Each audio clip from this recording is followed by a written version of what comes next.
In this guide, we will provide you with 10 tips to follow during a bank crisis that will help you turn the tables and emerge from the turmoil with a healthy profit. Tip 1. Keep an eye on bank stocks. As the saying goes, buy low, sell high. And when it comes to a bank crisis, that old adage couldn't be more relevant. While many people panic and sell off their bank stocks at the first sign of trouble, savvy investors know that a crisis can create an opportunity to buy stocks at a discounted price. The key is to keep a watchful eye on the market and do your research. Look for banks that have a solid financial foundation and a history of weathering economic storms. Analyze their balance sheets, income statements, and cash flow statements to gain a deeper understanding of their financial health. Once you've identified a few promising bank stocks, it's important to keep tabs on them. Follow financial news and updates to stay informed of any significant changes or developments. If you notice a bank's stock price starting to dip, it may be a good time to make a move. But remember, investing in stocks always carries some level of risk. Even the most well-researched and promising stocks can falter in the face of a crisis. That's why diversification is key. Don't put all your eggs in one basket and consider investing in a variety of stocks to spread out your risk. Tip 2. Look for high-yield savings accounts. As the saying goes, a penny saved is a penny earned. And during a bank crisis, those pennies can add up quickly. But where should you stash your hard-earned savings to ensure that they're safe and earning a decent return? The answer lies in high-yield savings accounts. These accounts offer a higher interest rate than traditional savings accounts, which can help your money grow faster. And during a bank crisis, when interest rates may be low, a high-yield savings account can be a lifesaver. But don't just jump into the first high-yield savings account you come across. It's important to do your research and find a reputable institution with competitive interest rates and low fees. Look for online banks, which often offer higher rates than brick and mortar banks due to their lower overhead costs. Another thing to keep in mind is that high-yield savings accounts often come with certain restrictions or requirements, such as minimum balances or limited withdrawals.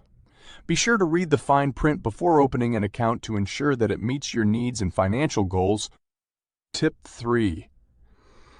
Invest in precious metals. During a bank crisis, the value of paper currencies can plummet, while the value of precious metals tends to rise.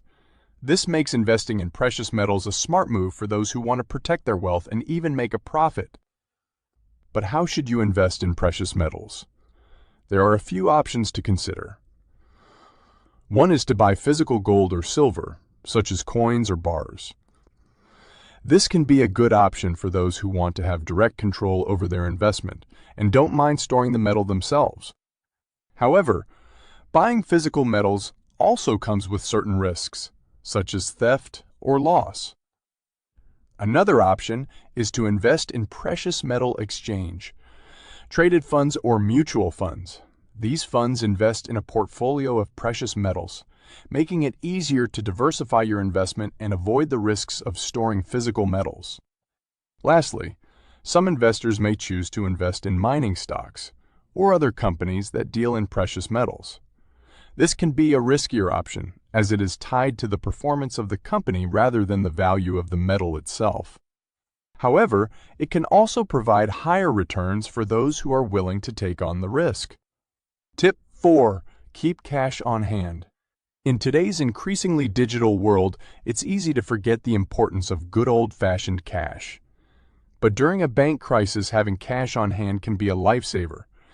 Imagine trying to make a purchase or pay bills when the banks are closed or ATMs are out of service.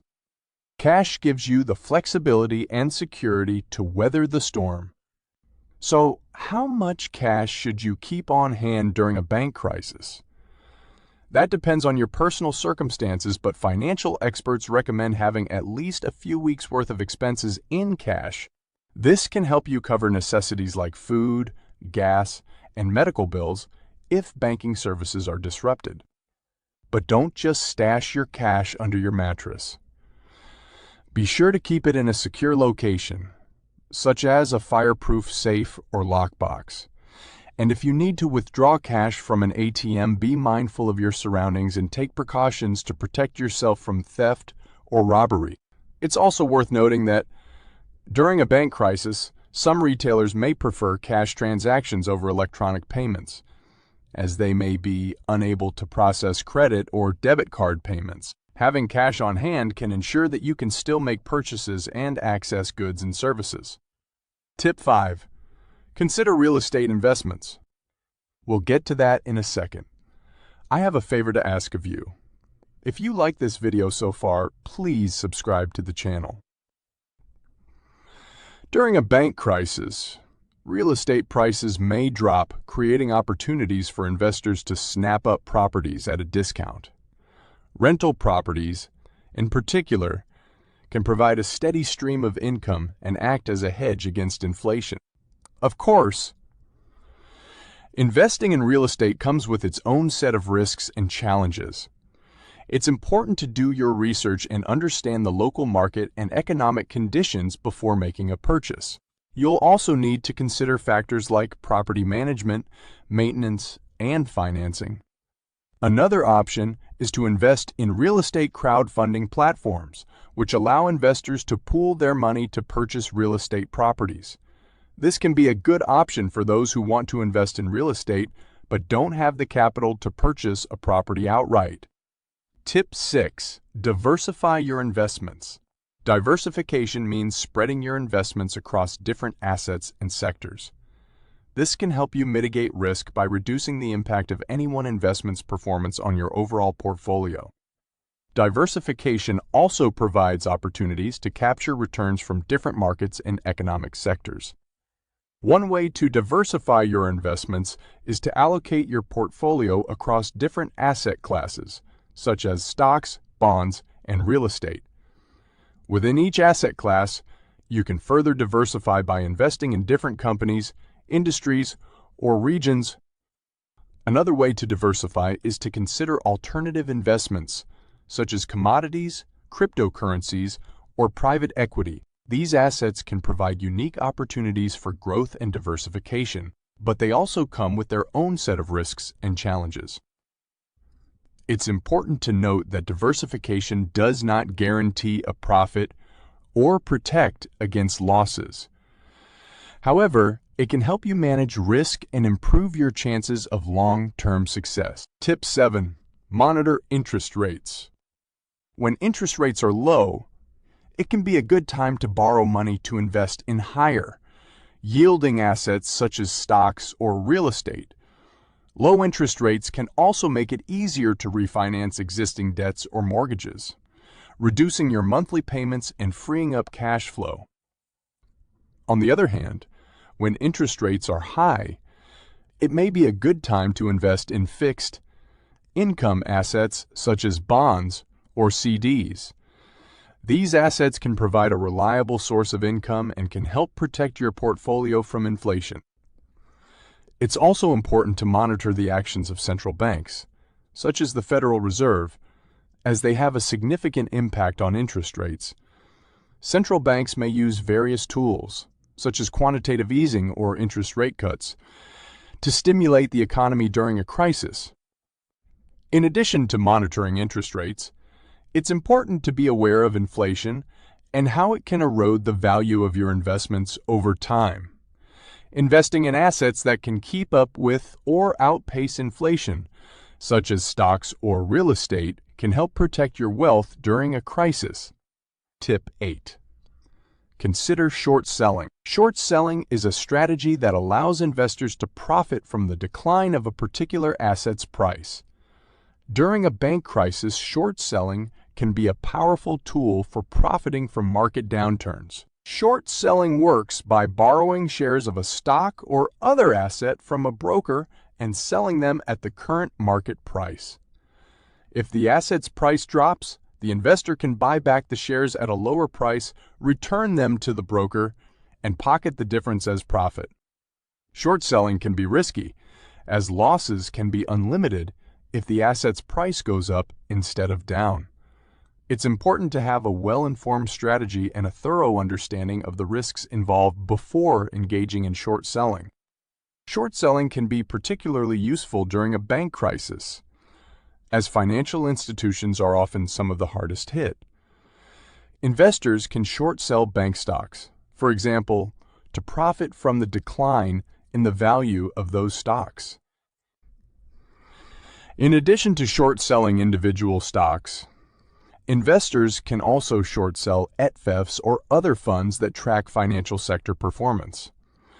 This can provide a way to gain exposure to the financial sector while minimizing risk. Short selling is a sophisticated strategy that requires knowledge and experience. It's important to work with a knowledgeable broker and to thoroughly research the assets being considered for short selling. Tip 9. Stay informed. One way to stay informed is to monitor financial news and analysis from reputable sources. This can provide insights into market trends and help you identify potential risks and opportunities. It's also important to pay attention to the actions of government and central bank officials, as they often have a significant impact on the financial sector during a crisis. Monitoring their statements and actions can help you anticipate changes in interest rates, economic policy, and other factors that may affect your investments. In addition to staying informed about macroeconomic trends, it's important to understand the fundamentals of the specific assets in which you are invested. This includes understanding the financial health of individual companies, industries, and regions, as well as the risks and opportunities associated with specific asset classes. Staying informed also means being aware of your own financial situation and risk tolerance. It's important to regularly review your investment portfolio and make adjustments as necessary to ensure that it aligns with your long-term goals and risk tolerance. Finally, it's important to seek out the advice of financial professionals, such as brokers or financial advisors, who can provide expertise and guidance during a crisis. Tip 10. Stay calm and don't panic. During a bank crisis, it's easy to get caught up in the fear and uncertainty of the situation. However, it's important to stay calm and avoid making rash decisions based on emotions. Panic selling can lead to significant losses, as assets are sold at low prices in an attempt to limit losses. Instead of giving in to panic, it's important to maintain a long-term perspective and remain focused on your investment goals. One way to avoid panic selling is to have a well-diversified portfolio that includes a mix of assets with varying levels of risk. This can help to mitigate losses during a crisis and provide a buffer against volatility. It's also important to have a plan in place for how to respond to a crisis before it happens. This can include setting stop-loss orders or other risk management strategies to limit potential losses.